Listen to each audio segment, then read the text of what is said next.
Hey everybody, Dan from Precision Mobile Auto Detailing here. One more tip for clay bars. You can use it on your windshield. You can use it on all your windows if you want. Doesn't do any harm to them, and it'll help clean off some of the more stubborn bugs and stuff like that.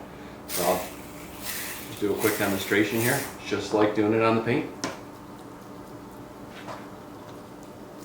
Obviously you want to wash the window first, just like you would on your car.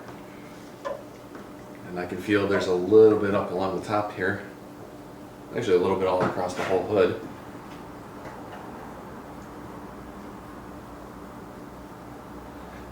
And probably the better thing would be to do is to lift up this hood, pull the wiper blades away, and do the whole thing. But actually, this was pretty bad actually. There you go. That's what was just on half that windshield. So, want to learn more?